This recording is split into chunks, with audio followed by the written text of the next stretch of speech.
Plongeons dans le monde captivant du travail social. Expose ton travail social est un balado francophone international qui projette de vous faire comprendre le travail social. Je vous emmène à la rencontre de ceux et celles qui œuvrent pour le bien-être de la société. Et bienvenue dans cet épisode un peu spécial, j'aimerais dire un peu hybride, sur la pratique clinique du travail social, mais plus particulièrement sur l'évaluation du fonctionnement social, les similitudes et les distinctions entre le Québec et la France, avec une invitée qui a exercé en France et au Québec, tout comme moi. Donc on a eu un échange que je trouve particulièrement intéressant. J'espère qu'il en sera de même pour vous. Vous en saurez davantage d'ici quelques minutes. Et je voulais également vous annoncer que nous arrivons à la fin de cette saison 1 et je suis très heureuse de vous présenter ma toute dernière invitée qui a été formée au DEASS en France et qui exerce depuis 2 ans au Québec. Charlotte Delmas a obtenu son diplôme d'état d'assistante de service social en 2010 en France, puis a repris ses études universitaires en septembre 2016 pour obtenir son Master 1 en médiation, intervention sociale, solidarité à l'Université Jean Jaurès de Toulouse. Durant sa carrière professionnelle, elle a exercé comme assistante de service social en milieu hospitalier de 2010 à 2014, puis elle a été formatrice permanente, ce qui signifie en fait professeur, à l'école régionale d'assistante de service social du CHU de Toulouse durant 8 ans. Et concernant son processus migratoire, en fait en 2021, elle a pris contact avec le bureau de recrutement international du CIS de Montérégie-Ouest au Québec. Et 1 an plus tard, la voilà débarquée avec son époux et ses 2 enfants au Québec. Alors elle a très rapidement demandé son permis de travailleuse sociale auprès de l'Ordre des travailleurs sociaux et des thérapeutes conjugaux et familiaux du Québec, qu'on nomme OTS-TCFQ, pour exercer sa profession en milieu hospitalier. D'ailleurs, Charlotte occupe encore à ce jour son poste de travailleuse sociale à l'hôpital du Suroît en Montérégie-Ouest.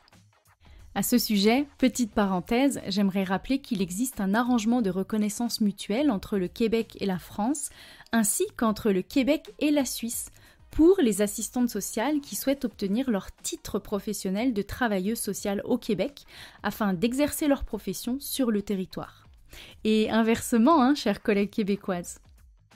Comme vous le constaterez, Charlotte a exercé plus particulièrement auprès des individus en milieu hospitalier durant sa carrière professionnelle. Ces exemples feront donc écho à ce milieu de pratique et à la méthodologie d'intervention individuelle. Si jamais, pour de prochaines saisons, vous aimeriez avoir des comparaisons entre pays francophones sur des pratiques auprès des familles, des couples, des groupes ou des communautés, et même auprès des individus, n'hésitez pas à me le faire savoir, tout est possible dans Expose ton travail social. Maintenant, j'aimerais faire un message personnalisé à Charlotte, car elle me soutient depuis le début de cette aventure dans le podcasting en partageant chacun des épisodes sur ses réseaux sociaux et professionnels. Charlotte, un grand merci très sincère. Maintenant, je vous laisse avec la suite de notre enregistrement. Bonjour Charlotte. Bonjour Stéphanie, bonjour à toutes et à tous. Bienvenue à toi.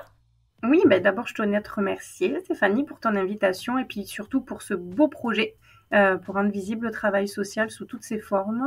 Puis je suis très heureuse et je te remercie de pouvoir y contribuer par le biais de ce podcast. Vraiment, merci beaucoup à toi. Merci beaucoup.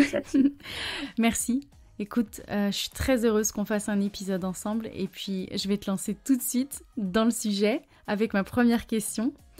Comment pourrais-tu nous expliquer ce que c'est la pratique clinique du travail social ? En fait, c'est l'expertise professionnelle de la relation d'aide, puis qui se base vraiment sur une démarche réflexive et analytique, propre à chaque situation, chaque personne ou groupe qu'on peut rencontrer en tant que professionnel. Cette analyse professionnelle, elle se base vraiment sur l'articulation de la théorie et de la pratique pour pouvoir dégager des hypothèses de compréhension de la personne, de son vécu, puis du vécu des participants de groupe quand on est sur une intervention en groupe. Puis ça va permettre ensuite aux professionnels d'établir des hypothèses de travail et ensuite des axes d'intervention avec la personne ou le groupe en question. Merci. Alors, ce que tu mentionnes est assez général à une clinique de la relation d'aide, mais qu'est-ce qui est spécifique au travail social ? Ou autrement dit, pour l'Europe généralement, qu'est-ce qui est spécifique à l'assistance sociale, au service social ? C'est qu'on va avoir une démarche d'évaluation, en tout cas au Québec, qui se base sur le fonctionnement social de la personne. C'est vraiment au centre et à la base du champ d'expertise d'ETS ici au Québec. C'est d'ailleurs défini dans le Code des professions. C'est vraiment une démarche qui va se baser sur le recueil d'informations pertinentes par rapport à la personne et à son interaction avec son environnement, pour qu'on puisse faire émerger une analyse de la situation dont va découler une opinion professionnelle. La spécificité aussi ici au Québec de cette évaluation du fonctionnement social, c'est qu'elle doit être formalisée à travers un écrit professionnel. Et dans le cadre de ta démarche d'évaluation du fonctionnement social, alors des fois on va parler d'EFS ou d'EFS, c'est l'acronyme de évaluation du fonctionnement social. Est-ce que tu peux nous expliquer ce que tu dois recueillir comme information ? Qu'est-ce qui est pertinent ou qu'est-ce qui est spécifique ? Alors, c'est une démarche assez rigoureuse. C'est sûr qu'en fonction des milieux de travail, on va dire que des canevas peuvent être un petit peu spécifiques au champ d'intervention de chacun. Mais ce qui est sûr, c'est qu'on va toujours y retrouver certaines parties, c'est-à-dire le motif de la demande ou de la requête, pour moi qui suis en milieu hospitalier, à quel moment on a débuté la prise en charge auprès de la personne, les sources d'informations sur lesquelles on s'est appuyé pour avoir tous ces éléments-là. Peux-tu nous expliquer le terme source d'information ? Ça peut être, par exemple, le dossier ici, moi, du patient. Ça peut être des notes qu'on peut consulter sur des logiciels, par exemple, qu'on partage avec nos collègues des CLSC. Ça peut être des rencontres avec des professionnels intervenant déjà auprès de la personne qui sont partenaires. C'est aussi, bien sûr, la rencontre avec la personne et ou des proches aidants avec qui on aurait pu s'entretenir. Merci. Alors, je te laisse poursuivre. Est-ce qu'il y a d'autres éléments qui font partie de l'évaluation du fonctionnement social ? Oui, tout à fait. On va se baser sur les caractéristiques de la personne qui vont refléter de manière globale les forces et les défis que peuvent rencontrer la personne en lien avec son histoire personnelle. Ici, nous, à l'hôpital en particulier, on va aussi y faire apparaître le portrait d'autonomie de la personne antérieure et actuelle ici à l'hôpital, parce que ça nous apporte aussi beaucoup d'éléments. Ensuite, on va s'intéresser aux caractéristiques de l'environnement de la personne, ses cercles sociaux, ses relations interpersonnelles, ses conditions de vie, pour ensuite pouvoir amener une analyse qui met en relation bien sûr aussi les attentes de la personne et ses proches, et ensuite une opinion, des recommandations professionnelles pour permettre bien sûr de dégager ensuite des axes d'intervention. Puis c'est un document écrit dans lequel bien sûr on signe de par notre fonction cet écrit professionnel. Merci bien. Alors évidemment, je vous mets dans la barre d'information le cadre de référence de l'EFS, l'évaluation du fonctionnement social, de l'OTS-TCFQ. Si vous voulez aller encore plus loin et avoir une information complète sur l'EFS, vous vous doutez bien que dans un épisode de quelques minutes, on ne peut pas tout aborder le contenu d'une EFS de façon assez exhaustive. Et d'ailleurs, pour aller encore plus loin, je sais qu'il existe des formations à ce sujet, dont celle de l'ordre. Je voulais revenir sur des termes précis. Tu as évoqué les termes analyse, hypothèse ou encore opinion professionnelle. Ça peut vraiment paraître du bon gros jargon professionnel. Est-ce que je peux te mettre au défi de nous expliquer ce que ça veut dire, faire une analyse ? Une analyse, en fait, c'est qu'on va mettre en relation toutes les informations, tout le recueil d'informations qu'on a en lien avec l'histoire de la personne pour aussi essayer d'avoir un autre éclairage sur les problématiques qu'elle rencontre et puis sur les enjeux ou les défis qu'elle peut encore rencontrer à l'heure actuelle, mais aussi ses stratégies, ses ressources, pour pouvoir aussi établir en fait après un plan d'action qui soit au plus près des attentes de la personne, mais qui tienne compte à la fois de ses forces, mais aussi de ses difficultés, pour que ce soit le plus ajusté possible et partagé, co-construit avec la personne. Il faut que ça fasse du sens pour elle aussi. C'est pas juste une analyse professionnelle complètement déconnectée. C'est vraiment mettre en interrelation tous les éléments qu'on a sur la situation, à partir aussi de nos cadres de référence théoriques que l'on a nous, mais le but, c'est vraiment de le raccrocher à la spécificité de la situation singulière de la personne. Oui, et puis je me permettrais d'ajouter que l'analyse, c'est vraiment le moment où, en tant que professionnel, on met en lien les différentes informations qu'on a recueillies. Puis spécifiquement en travail social, je dirais c'est l'étape, en fait, la partie où on explique cette interrelation entre les facteurs personnels et environnementaux de la personne, de la famille, du groupe ou de la communauté qu'on évalue. Et je voulais ajouter aussi que, plus particulièrement en tant que TS, on accorde une importance particulière aux déterminants sociaux de la santé et aux rôles sociaux de la personne dans son environnement, en fait, dans son écosystème, mais aussi de cet écosystème, l'influence qu'il a sur la personne, ou sur le groupe, ou la famille, ou la communauté qu'on évalue, qu'on accompagne. Puis à partir de là, tu parlais justement de notre bagage professionnel, académique, méthodologique, en fait nos cadres de référence. C'est à partir de tout ça qu'on peut arriver à faire des hypothèses cliniques, en fait tenter de faire des liens. Et ces hypothèses, elles pourront se confirmer ou non par la suite d'ailleurs. L'idée de l'analyse, c'est vraiment de faire état de notre compréhension de la situation. Mais donc ensuite, en fait, une fois qu'on a réalisé notre analyse en tant que professionnel, Charlotte, est-ce que tu pourrais nous expliquer comment on arrive à formuler une opinion professionnelle et des recommandations ? C'est sûr qu'il va falloir qu'on se base, qu'on tienne compte bien sûr des attentes de la personne puis de sa réalité, mais aussi on a bien sûr une démarche de protection des personnes aussi, donc à nous aussi de mettre tous ces éléments-là en perspective pour assurer un filet de sécurité pour la personne. Alors là, on parle de manière très générale, mais l'idée, c'est de faire le lien entre les besoins, attentes de la personne, puis les ressources, qu'elles soient communautaires, institutionnelles, ou les dispositifs, services que nous, on connaît, pour pouvoir essayer de proposer à la personne, justement, d'être orientée vers les bons services, les bonnes ressources. Oui, c'est le moment aussi où on doit statuer sur qu'est-ce qui est le plus urgent à traiter. Je mets le mot traiter entre guillemets.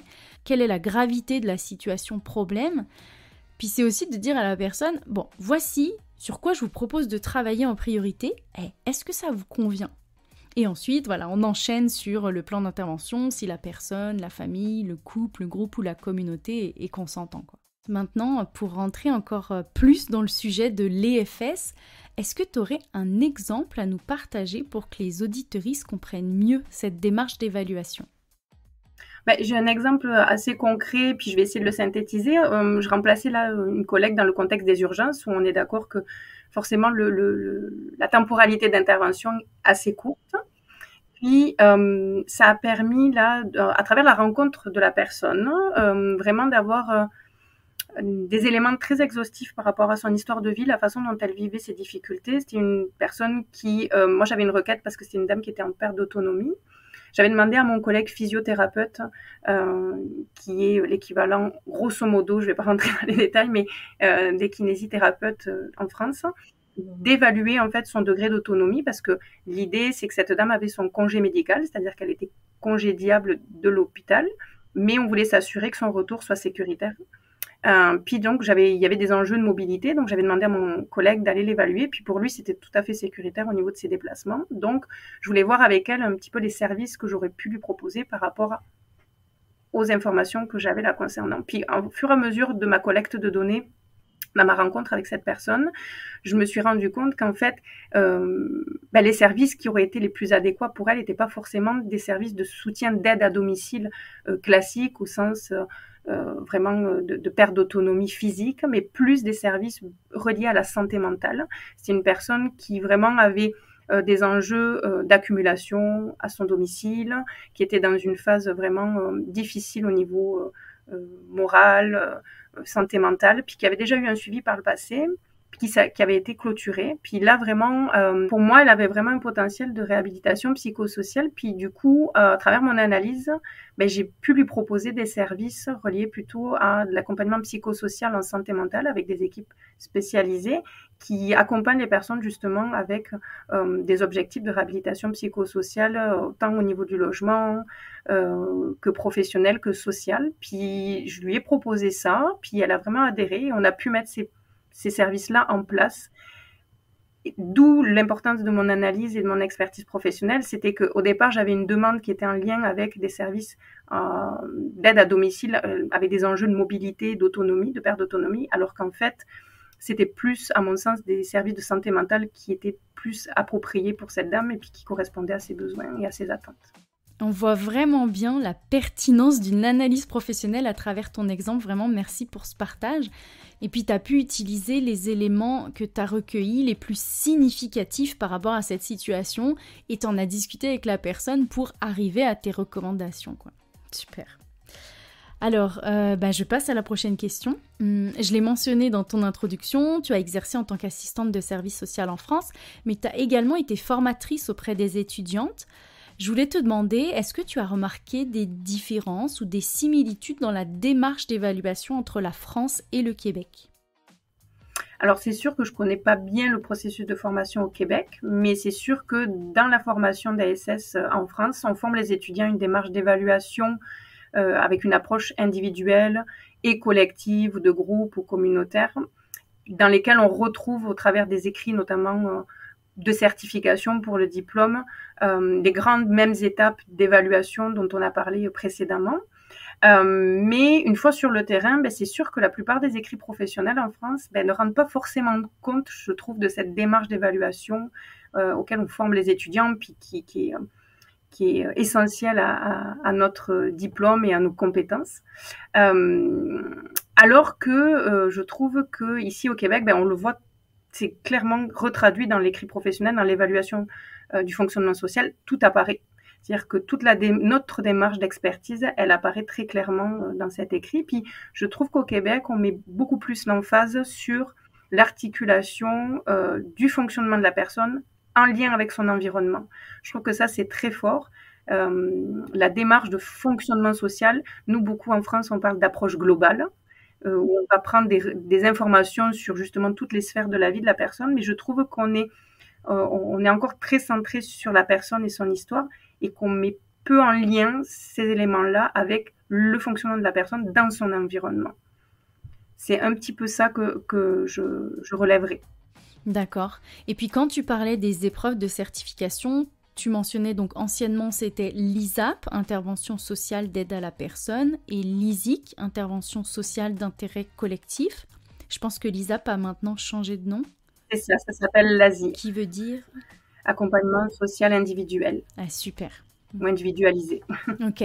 Et en fait, oui, c'est important je vais me permettre de redonner un peu ce contexte, parce qu'en France, dans le cadre du diplôme d'état d'assistant de service social, le DEASS, on a l'opportunité de faire et de rédiger nos évaluations de la situation globale de la personne ou du groupe qu'on accompagne. Alors ça s'apparente à l'évaluation du fonctionnement social au Québec. Mais en France, une fois qu'on arrive sur le terrain, là, qu'on devient professionnel, autonome, on n'a plus cette rigueur, si je peux me permettre d'utiliser ce mot, d'écrire nos évaluations. Alors qu'en fait, au Québec, c'est une obligation de rédiger l'évaluation du fonctionnement social. Et puis, je voulais aussi revenir sur un autre point que tu mentionnais, pour voir si j'ai bien compris. Donc toi, tu émets l'hypothèse qu'en France, on est plus centré sur la personne, le groupe ou la communauté, même si on n'utilise pas trop le mot communauté, mais on va dire le collectif.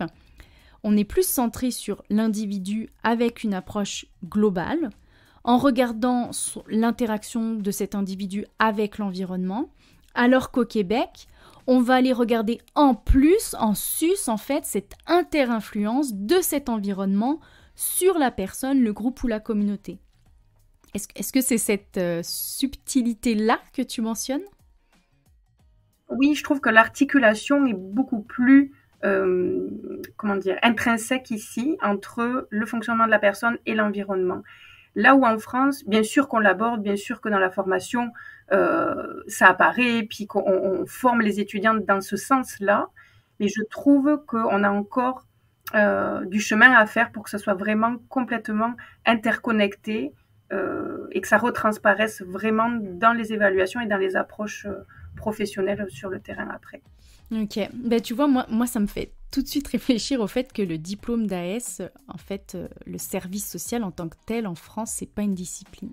En fait, on n'a pas un champ d'exercice assez précis et reconnu. En fait, on a un référentiel professionnel, oui, mais c'est peut-être pas assez reconnu.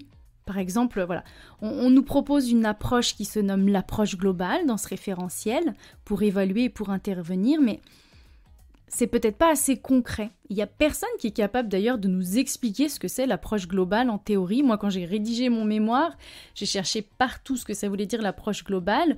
J'ai supposé que c'était un mix d'approches systémiques, biopsychosociales et de développement du pouvoir d'agir.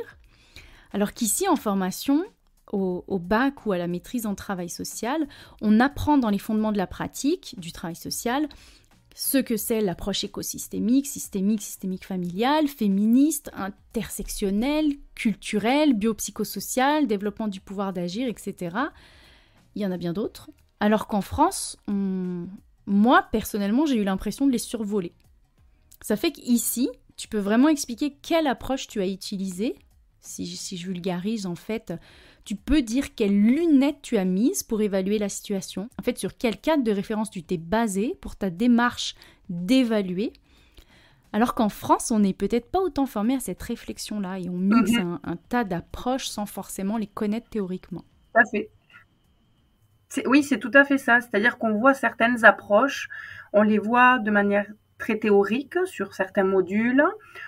Bien sûr qu'en tant que formateur, on encourage les étudiants à y faire référence et à s'inspirer de ces approches-là pour justement apporter un éclairage dans leur analyse et puis dans leur approche aussi dans les interventions auprès des personnes. Et bien sûr, je pense surtout au développement du pouvoir d'agir.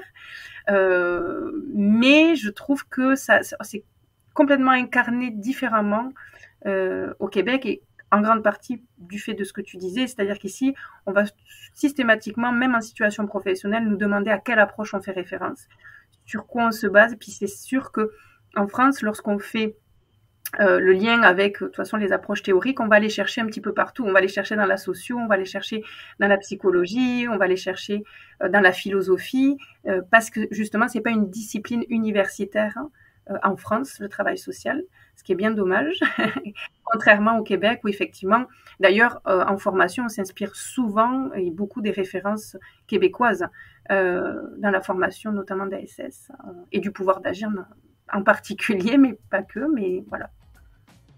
Alors, ça m'amène à la prochaine question. En fait, toi, Charlotte, tu as exercé sur 2 territoires dans le domaine du service social. Tu viens justement de parler de certaines similitudes et différences avec l'EFS. Mais est-ce que tu remarques une différence de manière générale dans la pratique professionnelle ? Oui, la première, c'est que je trouve qu'ici, notre expertise est beaucoup plus valorisée et recherchée au Québec, à mon sens, qu'en France. J'ai l'impression qu'en France, en fait, on laisse de moins en moins la place à l'accompagnement et justement à l'expertise des ASS. En tout cas, c'est tout à fait. Voilà, par rapport à moi, c'est ça. Mais on leur demande malheureusement d'être de plus en plus d'être des techniciens de l'intervention. Et c'est parfois aussi ici le cas au Québec, hein, je fais pas de généralité, mais je trouve que le fait d'avoir un ordre professionnel et des normes professionnelles ici au Québec attendues, c'est une plus-value pour faire valoir le respect des valeurs éthiques et les fondements du travail social de notre profession dans les milieux de travail. La deuxième que je verrai, c'est l'articulation aussi entre les professionnels des équipes. Le travail en équipe en France, là je vais parler particulièrement du milieu hospitalier puisque c'est mon domaine d'expertise, elle est très centrée sur la multidisciplinarité. Mais ici, je trouve que c'est plus une approche interdisciplinaire. Le TS, le travailleur social, va apprendre appui sur les évaluations des professionnels de l'équipe pour les synthétiser et tenir compte vraiment dans l'élaboration de sa propre analyse de ces évaluations. Puis on va travailler en concertation étroite avec chacun dans le but d'élaborer vraiment un plan d'intervention qui va tenir compte du fonctionnement de la personne, justement en lien avec son environnement, en tenant compte de l'évaluation et du travail qu'aura fait le physiothérapeute, l'ergothérapeute, l'orthophoniste. J'ai en tête une situation encore dernièrement où vraiment j'ai fait appel à l'orthophoniste parce qu'on avait vraiment des difficultés à rentrer en lien et en communication avec un patient. Et effectivement, l'évaluation orthophoniste a mis en exergue vraiment des difficultés qu'on interprétait autrement, l'équipe multidisciplinaire. Puis depuis, ça a vraiment facilité les choses pour intervenir auprès de la personne et ça a vraiment changé mon point de vue sur l'analyse première, on va dire, que j'avais pu en faire. Et d'ailleurs, je me suis vraiment appuyée sur cette évaluation parce qu'à mon sens, elle était très pertinente et ça a amené un éclairage complètement différent qui a servi à tous les professionnels dans leur intervention et auprès de cette personne-là. C'est génial. Et merci beaucoup pour tes réflexions. J'ai bien aimé aussi quand tu as parlé d'interdisciplinarité, de multidisciplinarité. Est-ce que tu peux aller un petit peu plus loin dans tes explications ? Pour moi, la multidisciplinarité, c'est que chaque professionnel va faire sa propre évaluation, puis on va les juxtaposer. C'est sûr qu'on peut intervenir dans un but commun. En l'occurrence, là, moi, à l'hôpital, on a un patient, puis le but, c'est de trouver une orientation qui lui soit adaptée, mais chacun va faire son évaluation, puis on va la communiquer à l'autre, puis ça va en rester là. Ici, je trouve qu'on va vraiment beaucoup plus loin. On fait des rencontres d'équipes cliniques où chacun va partager son évaluation, puis on va se nourrir mutuellement de nos évaluations pour les faire évoluer. Oui. Puis c'est sûr qu'en tant que travailleur social à l'hôpital, on a une fonction de coordination aussi. Et c'est sûr que tous ces éléments-là, en fait, on nourrit tous ensemble nos propres évaluations pour arriver à une orientation la plus proche des besoins de la personne. Et tout le monde est impliqué dans le même objectif. C'est un peu, moi, la différence que j'y vois. En tout cas, c'est les deux différences les plus significatives que je vois à l'heure actuelle. Merci bien. Alors, écoute, l'épisode se termine. Est-ce que tu aurais des éléments à ajouter sur les aspects France-Québec avant qu'on se quitte ? Oui, dire en tout cas que c'est vraiment une richesse de pouvoir s'appuyer sur une formation initiale ASS et l'expérience professionnelle que j'ai eue en France, puis de découvrir ici d'autres approches et puis une autre façon d'intervenir. C'est vraiment très enrichissant. Il y a du positif des deux côtés, puis je trouve que ça m'a permis de faire une espèce d'identité professionnelle un peu hybride. Et je trouve que le partage aussi avec mes collègues québécois, puis des échanges que ça suscite, c'est vraiment très intéressant sur les approches, les façons de voir les choses. Puis je trouve que ça serait bien qu'en France et au Québec, on fasse plus de ponts entre les centres de formation, les universités ici au Québec, parce que je pense qu'on a des choses très intéressantes à construire et à s'apporter mutuellement. Voilà. Je ne peux être que d'accord avec toi. Et alors, je me permets de rebondir sur le thème que tu as employé, l'identité hybride. Alors, de 1, c'est un terme dans lequel je me reconnais entièrement. Et de 2, ça me fait vraiment penser à mon mémoire de recherche de 2020 qui porte sur l'expérience des diplômés d'État assistantes de service social françaises exerçant dans le domaine du social à Montréal. Puis je suis allée regarder leur processus migratoire de la France vers le Québec, leur stratégie d'acculturation en emploi au Québec, et particulièrement dans la région de Montréal, et justement l'évolution de leur identité professionnelle. Ok, on pourrait s'en reparler dans un autre podcast, un autre épisode, on peut continuer. Je garde ça en tête. Dans tous les cas, là, on va devoir se quitter pour aujourd'hui, et je te remercie encore, Charlotte Delmas. Tu détiens donc 2 titres professionnels, assistante de service social en France et travailleuse sociale au Québec. Merci pour ta participation au balado Expose ton travail social. On se retrouve la semaine prochaine pour le dernier épisode de la saison 1. Vous venez d'écouter un épisode du balado Expose ton travail social.